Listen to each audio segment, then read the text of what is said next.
Hey guys, it's Keanu back again for another video. Very belated video, by the way, because I don't know why, but December just sucked and I was not on my grind with this YouTube thing, but I promise that one of my New Year's resolutions is to make more videos for you guys and to be more prompt with my reviews. But today I thought that we could do a best of 2018 along with a worst of 2018 list. Now, the way that I'm going to do this is for the best of, I'm also going to include some honorable mentions, and I'm not gonna number them just because, I don't know, I'm kind of disorganized, but this year, this is what we're gonna do. We're gonna just like name out some movies and I will title it underneath on the video, like this is one of the best of, and this is my honorable mention. Same thing with like the worst of. Some of them are not necessarily like the worst movies I've ever seen. I'm usually pretty good with like avoiding movies that, you know, I already know are gonna suck to me. These are more just like, some of them are the worst and some of them are more just disappointing. So if I include a movie that you happen to like, don't worry about it. Don't get all hung up about it. We all have different opinions on movies. Anyways, let's just jump right into this. Okay, starting off with my best of and my honorable mentions for 2018. The first film that we have here is Mary Poppins Returns, which I saw and I wanted to do a review for this channel, but you know, shit happens and I didn't. All right, so we're gonna include it on this list. I'm including this as an honorable mention. It wasn't necessarily one of the best movies I saw of 2018, but Emily Blunt, she did deliver a really great performance as Mary Poppins. Sometimes I found her a little bit to be, I don't know, a little bit more strict than the original Mary Poppins that I remember, but I mean, that's not necessarily like a gripe, it was just something I noticed. But I do think that this movie, for what it is, it does deliver on like the old, you know, classic Disney feel to movies with the, you know, the hand-drawn animation and the songs. It's just one of those really feel-good family movies. The only problem that I had with it was kind of that it was sort of like a retread of some of the stuff that you've seen before in the other Mary Poppins movies, but you know, I still enjoyed it, so I'm including it here on this year-end list. It's worth watching. If you have a family or if you like old musicals, this is definitely one that you should look for. Now, the other movie I have on this list is one of the best of, and this is Mandy, starring Nicolas Cage. And I haven't seen this on too many top 10 lists, but I've seen it on a few. It didn't get like a lot of buzz. It was straight to DVD or video on demand.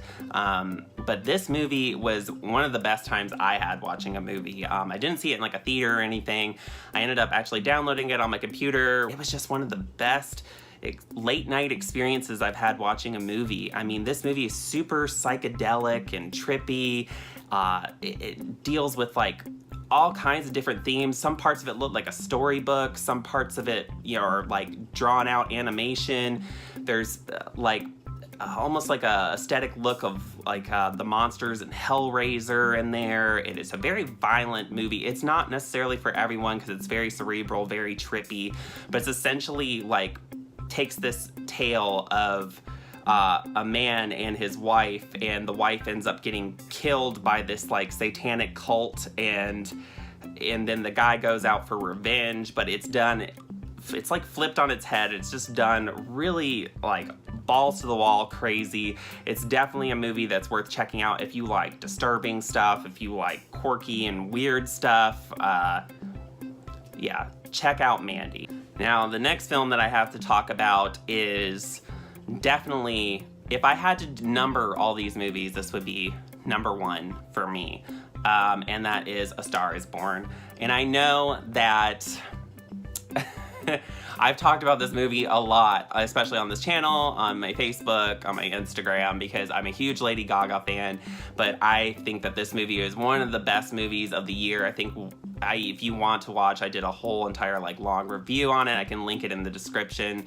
It is just so amazing what they achieved with this movie. I mean, Bradley Cooper gives an amazing performance. I mean, Lady Gaga, she knocks it out of the park with her first major movie role. I mean, I want her to win Best Actress of the Year. I mean, if she doesn't, I'm not going to be like super upset by it because there are other actresses that need their time too. But I think she really did knock it out of the park with this one, not only in just her singing, but like, you know, the little nuances she brought to her performance. And I mean, this movie just achieves something that's bigger than what's on the surface, and that I feel like it's making bigger stars out of its two leads in the same way that, you know, the title of the movie is A Star is Born. So it's almost like a life imitating art thing, and that's why I think this movie is so beautiful. The soundtrack is just amazing. I mean, if you should pick up this soundtrack. I bought this soundtrack for my dad for Christmas. I have this soundtrack on CD, on vinyl, on digital. I love the songs on this. It's just one of those movies that you'll watch over and over again, like revisiting your favorite album. It is just fantastic. Check out A Star is Born. Another honorable mention for you guys is Sorry to Bother You. This was a movie that I ended up just blind buying and picking up, and I did a little kind of review for it in one of my Blu-ray hauls, but it's essentially about this black man who he's trying to find a really good job, and he ends up becoming a telemarketer, and he discovers that if he uses his white voice that he'll end up selling more and becoming better at his job.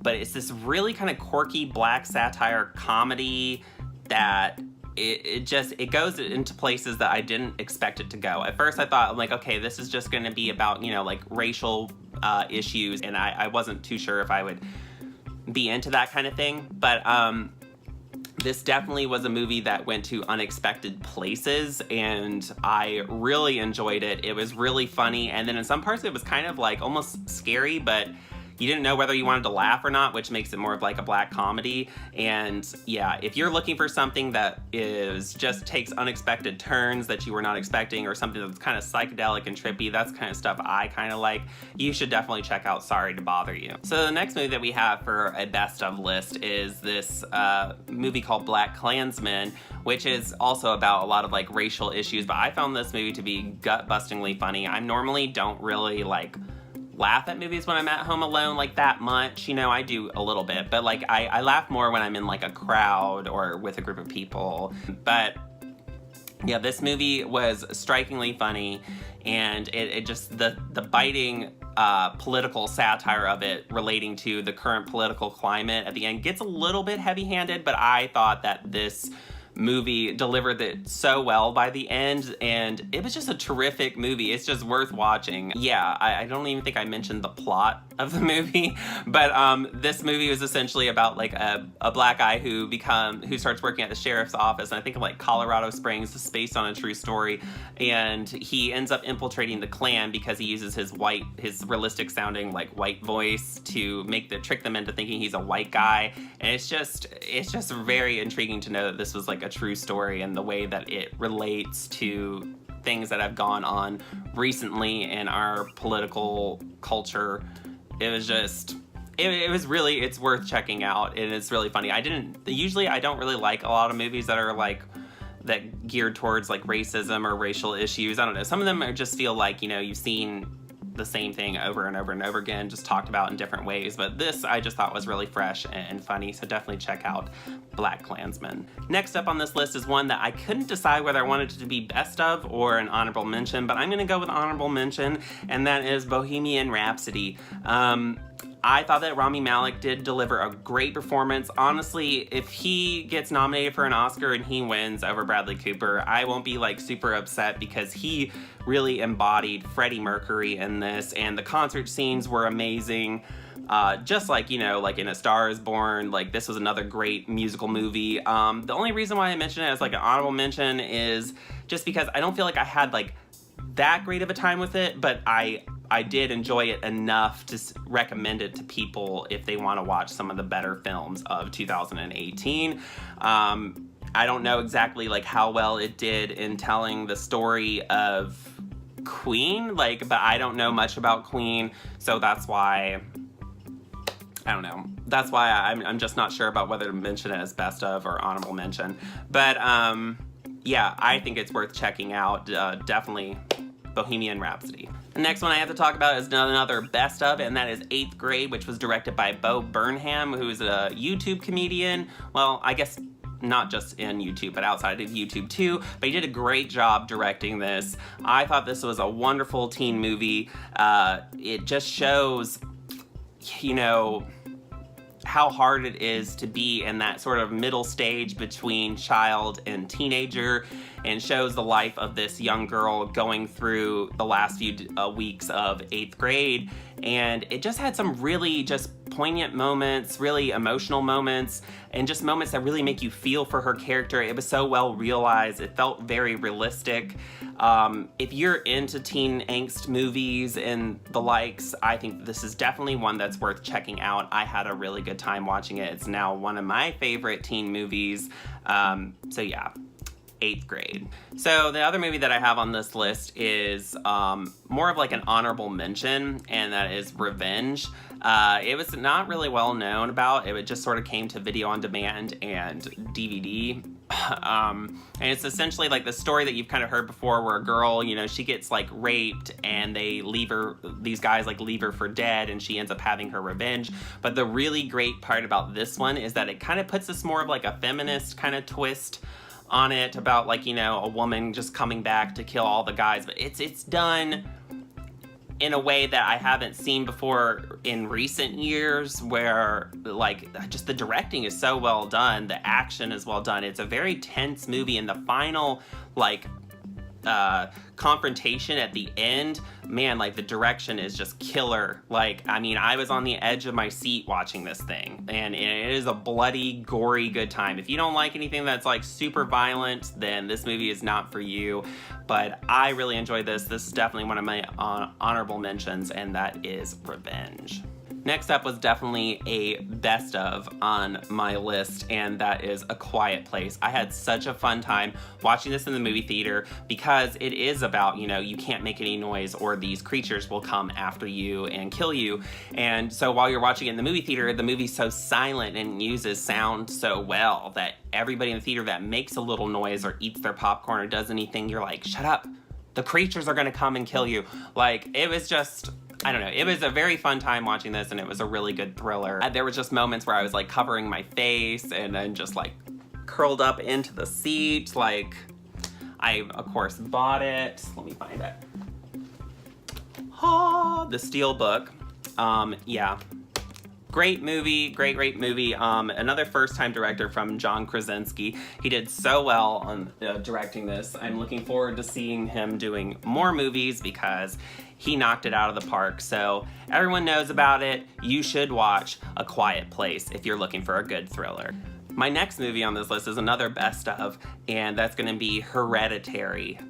This movie scared the crap out of me. I watched it in theaters, and it's not necessarily like a movie that has like a ton of jump scares, but it was just so well directed, so well shot. I mean, it's like watching like a family that's like falling apart, which is like the disturbing aspect of it. It's kind of a slow burn to get to the more scarier aspects of the movie, but then once it does, it is just like batshit crazy.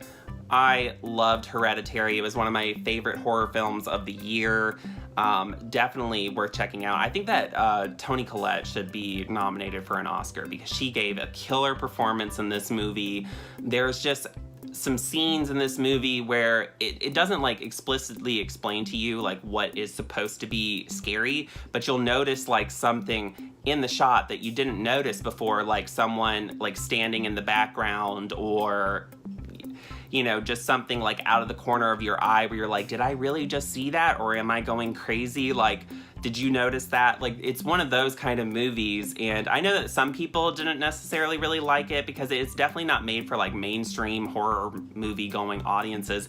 It's more of like a smart horror film, but I really loved Hereditary. I would, if I had had this channel when, you know, this movie came out, I definitely would have done a full review on it, but I'm here reviewing it for you now, so yes, check out Hereditary. Another one of my best of for this year would be the movie Annihilation, which I was looking forward to this movie as soon as I saw the trailer, and I enjoyed the hell out of it. It's another one of those like cerebral experiences of a movie. It's just one of those out there sci-fi movies where it doesn't, you know, it doesn't rely on like quick action. Like some audiences wouldn't like this movie, but it has this like killer soundtrack where it's like all these sounds that just sound like they're messing with your brain or something. And then like the final part of this movie, the movie just gets like weirder and weirder as it goes on. And the final part in this movie with like Natalie Portman and this sort of like alien being, I don't want to spoil anything, but like it is just an unsettling scene to watch because it feels like it's just like almost like mind-blowing or something. The visuals in this movie are just insane, top-notch. I loved this movie just because it gets you to think. I love sci-fi movies that really get you to think beyond what you're seeing on the screen, and this movie was definitely that. It was done by the guy who also directed Ex Machina, which I really loved as well, and so yeah, you guys should check out Annihilation. Another one that I have on my best of list for this year is the movie Love, Simon. And I really enjoyed this movie for what it is. It is more of like a mainstream teenage movie, you know, done by the people that did like The Fault in Our Stars. So in that way, it's kind of like, I guess you could say generic, but the thing that makes it so different is that it is from the perspective of a gay teenage boy who's sort of like coming of age and finding himself and navigating his way through high school. And I found most of the movie to be very heartwarming. I had a smile on my face the whole time. You know, it made me sad, it made me happy, it made me laugh. Like, it had a lot of like really good moments, and I feel like the thing that saves it is that it's from this sort of new, fresh perspective that you don't see a lot in mainstream movies. And I know that when I was a younger gay teen, like, I would have loved to see a movie like this. Just the fact that we have it now and that teenagers can watch this now and maybe relate to it and it can maybe help someone out just shows like the current state of where we are in these like political times and stuff. It just shows like how much we've grown and changed as a society. For that, I really liked Love, Simon. I think it's worth checking out if you want to see a different kind of mainstream teenage film. It definitely didn't disappoint, and it definitely, you know, is one of my best of for this year. Next up on this list is definitely a best of for me, and that is Mission Impossible Fallout. Now, I was not expecting this movie to be on my best of list. I wasn't even looking forward to the movie, to be honest. I hadn't really watched much of the last few Mission Impossibles. I was never really into it. Never really a Tom Cruise fan, but this movie delivered on every single level that an action movie could deliver. And even watching it again and watching like the special features for it and just learning all the crazy stunts that Tom Cruise did for this movie just made me love it even more. I mean, this guy did like jumping out of skydiving out of planes like over 100 times. They actually filmed a lot of those skydiving scenes. That's real, like what you're watching on screen is actually them falling out of the stratosphere, basically. Jumping across buildings and falling off of helicopters. I mean, this movie kept me on the edge of my seat. Story-wise, it's not like the greatest. It's kind of a little like on the generic side, but I think just as an action movie, it was just so perfect just because everything that you were seeing on screen was, you know, basically done live and caught on film, and I think that was also one of the like high strengths for the movie. But yeah, this movie made me want to go back and rewatch all the other Mission Impossible movies that I hadn't seen before, and I actually did like a few of the other ones, but I think that the real triumph here is that this is the 6th movie in the series, and somehow it outdid all the ones before. At least in my eyes, I thought it was the best Mission Impossible movie, and it's totally worth seeing. Definitely check it out. Another one of my honorable mentions that this is another movie that I meant to do like a review for, but I'm gonna do it now, and that's for Boy Erased. I really liked this movie. The only thing that keeps me from putting it as best of is I feel like for the subject matter, which is about, you know, a teenage boy who comes out to his religious parents and they end up sending him to a kind of like a Pray the Gay Away camp, one of those gay conversion therapy camps.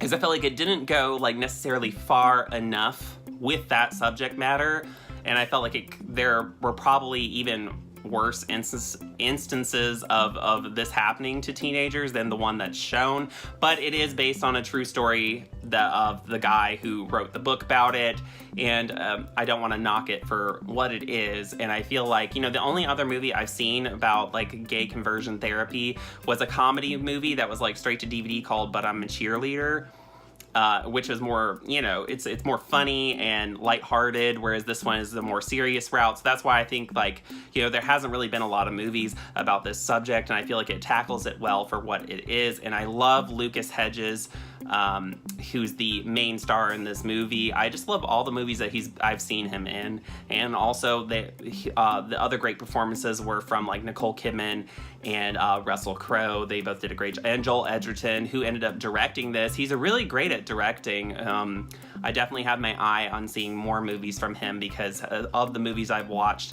from him, like The Gift and this one. They're really excellent, and this should definitely be on your list to watch for movies from 2018. We are on the last of my best of list. So if I haven't gotten to every single movie, you know, that you thought should be on this list, don't get mad at me. I haven't seen every single great movie that came out in 2018. This next one is going to be a honorable mention, and that would be Avengers Infinity War. And yes, I know what you're thinking. Why isn't Black Panther going to be on your list? I thought Black Panther was pretty overrated in my opinion, but you know, that's for a whole other video. I think Avengers Infinity War was definitely the better superhero movie that I saw this year. The only reason why I'm putting it honorable mention, not best of, is because I feel like it was a good time at the movies, but I'm not a huge superhero fan, so like, I guess I'm not like the exact target audience for this movie, and I mean, like, I saw aspects that could be better about it, but I mean, it was enjoyable enough for me. As of all the Avengers movies, this was the one that I had the most fun watching, and it was definitely the more emotional one. Just great action, great all-around spectacle, blockbuster movie. And then the other part is that there's gonna be a part 2 to this, and I feel like depending on how that one turns out, that could affect how I feel about this one. So I don't want to necessarily put it as best of, because what if the next one kind of sucks and then that kind of ruins this one? But you know, that's my logic for it. But yeah, everybody knows about it. You should definitely check out Avengers Infinity War. All right, sorry about the length of this video. I realized that I am gonna have to do a part 2 for my worst of. Was trying to do it all in one, but we're just gonna make this a 2-part video. Anyways, if you guys, I hope you enjoyed this, you know, best of list for 2018, and if you enjoy movies, movie reviews, all that kind of stuff, please subscribe to this channel. I am trying to grow it, and I'm trying, you know, to get myself out there. So please, any support is welcome and necessary, and I will see you in part 2 of this video. Bye.